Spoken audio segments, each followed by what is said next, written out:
sucker for this harbour. I know there's some people who play banjos whine about the old harbour, but I think this harbour's fantastic. I will say that it's been an incredibly interesting time for those who follow Wicklow politics. The great Eddie Sheehy, who has had a rough ride over the last few years, a lot of accusations. They're up in court right now, and some of those accusations allegedly are true, but who knows? We'll have to wait and see what the judges decide. You've been in at the hearings themselves. What do you think really is going on here? What is the problem that this kind of thing exists? This kind of corruption, it seems, exists in Wicklow County Council. Well, Paul, I'm not going to specifically get into that particular minute question, but in asking me what do I think the problem is, I think the problem is that the system is broken. I think that's the fundamental basic problem. I think it's a system that comes across to me that everyone's in charge and nobody's in charge. Right. And obviously we've had numerous court cases over a number of years, and my concern as a public representative is the cost associated with all that. If, for example, things go against the local authority, where's the money going to come from? Is that going to have a knock-on effect on housing, on infrastructure, on things that are vital? Also, there's been incidents that I'm not personally happy with at all, and they're well documented. The famous AGM in 2014, where the voting was a real kind of, as far as I'm concerned, it was totally at variance with proper corporate governance. I had reason to vote no confidence in the local authority on 3 different occasions. And I think what happens is my role as a public representative is to basically represent the public and to hold the system to account. And I would try to do that in a proper, structured, business-like manner. But if you do that, you're seen as a maverick. And once you're seen as a maverick, then it closes in around. One of the things I've talked about for years, I know some of the council colleagues probably don't like it, but I invented this term of inner sanctum. And what I mean by that is, you and I could sit here today, you could bring up a kind of a delicate topic with me that's maybe going to come up in 2 weeks' time in the council, and I can tell you today, 2 weeks in advance, what the vote is more than likely going to be. And to me, that's a fundamental problem, and it does need to be addressed. And I'm saying that in the interests of the people of Greystones, Kilcool, Delgany, Newtown, Newcastle, that's my job as a public representative. And I'm not going to apologise to anybody for doing that. I'm not saying anything wrong. I'm purely saying, guys, I don't like the fact that the Emperor seems to have no clothes here. And that's really what it amounts to. Well, if you were to get, bitten by a magical spider and have all the superpowers in the world, and you became CEO for a year, what would you want to change? What would you think? Well, this needs to be done. That's a very good question. Well, let's just freewheel with that for a minute. A fundamental thing I would do, Paul, is I would restructure the organisation. The organisation is in urgent need of restructuring. I think it's tired. People are in positions for a long number of years. I find the system very, very stiff, inefficient. There's a lack of empathy and fairness, I think, that comes from the very top of the organisation. I'm not just talking this year. I'm going back over a number of years. So that's the fundamental thing. I would do that. And in doing that, there are fantastic people down in Wicklow County Council. And if I had that magic wand, it's funny you should ask me that question. But I can think I would restructure to say that means changing people around.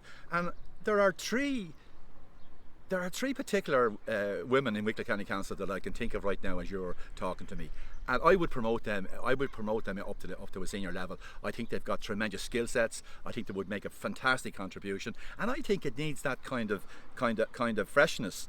Now, also, I think at CEO level, the way the system works and the way people end up in those positions, I think I would bring in a CEO from outside the system, because I think every county used to had a county manager. They now call them CEOs, and they're an organisation in their own right, and they're a very strong organisation. Now, I can't see who they're responsible to. I mean, in theory, their boss is the Minister for the Environment, but the Minister of the Environment is so busy; he's not handling it on a day, weekly, monthly basis. So there's obviously a civil servant interacting with them. So I would have a concern with that. I think we need to also talk with business and find out what business wants, and have an open door policy for business to come in and sit down and talk. I know if there was a council official sitting here with me now, they would probably argue, yeah, we do that. I don't think they do that properly at all. I think it's part of the old stale system.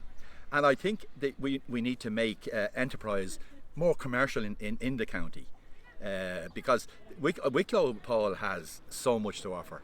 I mean, to quote four items that I think that could create total full employment in our county, and I've said this on numerous occasions: you have tourism, you have enterprise, you have agriculture, and you have forestry. We have all that for us. I mean, when people, I actually said it to a delegation that was in the council meeting on Monday for the duration that I was there, or I was enabled to be there, and I was just saying to them that when people come to Ireland and they come to Wicklow, Wicklow has everything in it as a county that you'll find anywhere in Ireland. So the thing that annoys me about all that is I don't believe for one second that the potential of County Wicklow is being properly got the best use of. Right. And for that reason, I think we need a fundamental shake-up, and that's what's going to have to happen. And in light of stuff that's in the media and all that kind of carry on, that's not doing us any good. And I mean, at the end of the day, all this stuff is out in the public forum, so it's just a fact of life right now, and it's a very serious fact of life. Well, I will wrap up by saying, because I was going to ask you about the potential and so on, you really addressed that there, but ultimately, I was watching the Late Shows, just a segment with Ina Doherty and Lisa Hand and a few others, just about the current state of so many, I won't say there's scandals, but there's certainly a lot of, with the Garda commissioner story, and there's so many kind of just examples, look at Toom of corruption within the country in different factions, whether it be the church or the Gardaí. Do you think it is the very fact that we are exposing these kind of wrongdoings? I would hope that's a healthy thing, that we're going to move on from it, or do you think it's still endemic in the system? That well, you see, corruption is a very emotive word, right. And when people talk about corruption, they start immediately people think about money. Right. But in my opinion, and I said it in the council chamber in 2014 at the AGM time, that in light of what was happening at that meeting and things I certainly wasn't happy about, I talked in terms of the organisational corruption. So there's many forms of corruption. You can have organisational corruption, you can have efficiency corruption, you can have effectiveness corruption, you can have obviously financial corruption. Yeah. So it gets back to my lead-in point here, and picking up what you're saying about that segment on the Late Show. The system I think is broken, and the concern, Paul, about that is we've a wonderful county, a wonderful country, and we've a wonderful. Think about it: the population of Ireland, of the Republic of Ireland, the whole island of Ireland, is probably the same size as the city of Manchester and its environs.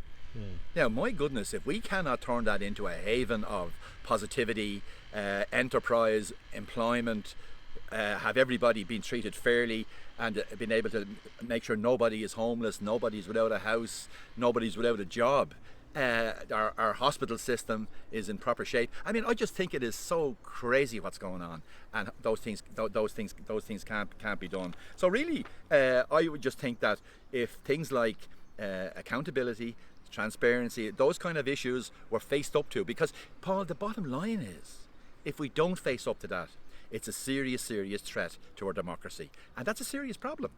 And the media have a role to play in this as well, and I think the system has to be challenged, but I mean, treat people fairly, treat the system fairly, but don't let the system do what it likes, and don't let the system be unfair, and don't let the system have a word I'm very, very interested in is empathy. And I think the system at large lacks empathy. And there's wonderful, now you've got back to Wicklow County Council just for the last moment. Wicklow County Council have wonderful people down there. I mean, I deal with lots of them, great people, but there has to be from the top level down, from the executive level down, there has to be leadership, there has to be, people got to see there's an excitement about the county, and I just think we lack all that. And I mean, I've been making comments on this, Paul, for years. I'm not just talking about today, I'm talking about the last number of years. And some of the things you see them going on, as I say, I think it sickens me as a public representative that I can sit in the chamber in Wicklow County Council and we can be discussing topic X, topic Y, and there'll be a vote coming up, and I know the vote. I mean, what the hell's going on there? Well, I mean, I can understand in any given group that there will be a thinking that is accepted, that this is generally how the Tories will vote, or how the Labour Party will vote, or how Sinn Féin might vote. There's always going to be, in any country, in any part of the world, a certain kind of personality or politics to a party. So I guess some of that would be inevitable. I take that. I take your Yeah. point, but my point back to you is that it's out of control. That is, and it has to be challenged. Right. I mean, there's been a coalition in Wicklow County Council for many, many years before there was ever a coalition at national level. So that has to be challenged. I know that exists. I know that exists in all walks of life and in all spheres. But I'm talking in the political structure and in the structure I'm involved in through Wicklow County Council. It needs to be challenged, and that's what I will do, and that's what I do. There's nothing personal in it. I just see it as the way things work. It's wrong, and people are losing out because of it. People are not being treated right because of it. And I think it's a serious issue, and I do believe that if we don't get hold of it, and using Wicklow as a microcosm of the system, we're going to see serious threats to our democracy, and that's very, very important. Well, I'll finish by saying I don't know my politics half as much as I should, but I certainly recognise that there are, as you say, lots of good people involved in both Wicklow County Council and here on a local level. Absolutely, there's certainly a lot of good people, and the hope is that they're just able to shine through, just able to be given those opportunities to do the good work that they can do, and not be caught up in red tape. And Paul, when you look at an organisation like Wicklow County Council with almost 800 people working in it, they're all good people, but they need leadership. Yeah. They need direction. They need to take. We could turn, honestly, and maybe people think I'm dreaming here, but we could turn Wicklow into a mecca. And we've got to look at the people we put into Dáil Éireann as well, because people have got to stand up and be counted here. Yeah. I mean, I think Wicklow is being ignored. I really do. And I think it's about time now that people said, hang on a minute, we're not accepting this. There's a better way of doing things, and we insist that better way happens. What we'll do is we'll come back and speak to you again in a few months' time or 6 months' time and just see has anything shifted. I think that the outcome of the Eddie Sheehy court case will be interesting. It should have an effect either way on just how people think about how governments run and how county councils are run, but it'll be interesting to come back and see if there's been improvements, because I'd be optimistic generally certainly about Greystones and about Wicklow. I think that we're going through a very healthy time, but certainly we need to address anything that is hindering, we'll say, that the flow of good work. I would agree with you. I won't get into the individual things at all, but as I said to you earlier, but I think we have to be positive. I would be very positive, but we have to create the atmosphere where the positivity can prosper.